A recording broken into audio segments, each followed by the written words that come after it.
Hello guys! So, a day in my life again ay makabalik ko guys. Tatanong siya kung ano sa ni-research niya. So, ayun, pasensya na kayo sa bahay namin guys. Medyo makalat talaga. Busy ang kapatid ko. Nag-aalis kasi siya guys. Ayan, pupunta tayo. Meron ako 10 piso guys. 10 na lang pera. Pasensya na kayo sa mukha ko guys. Grabe talaga. Makakagay na yan. Just lang guys.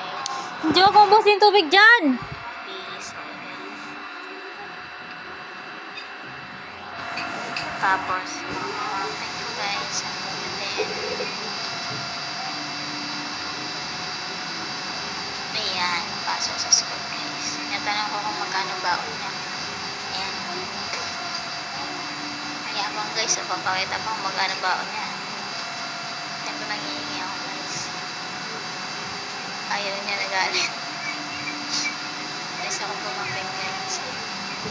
Sabi ko papasok siya, sabi niya pasok daw siya mamaya. Ayan na. Bibi namin guys, ganyan siya dumede. Nakataas yung paa. Ay, mama niya yan guys. Ako tita niya. Yan, pawis yung baby namin guys. Wala kasi kami electric fan guys. Hindi kami kinakabila ng kapitbahay namin. Ayan guys, yung kapatid ko. So, kapatid ko sa mama.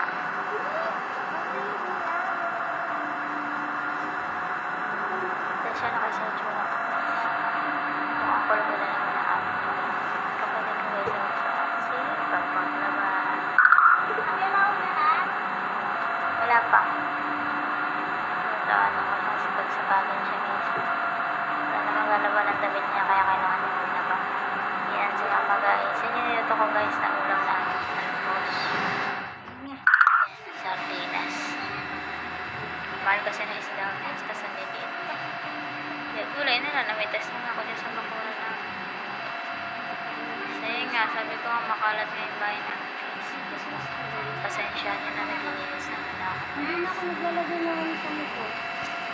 Ayan, makikita niyo sira-sira yung dingding.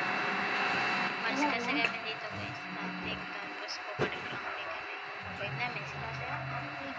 Kapatid ko guys. Ang sabi ni Tia, hindi ka tumawag? Isip ko rin yung work ko guys. Ni mama guys. Kaya ka na maligutin natin yung dalang bigas.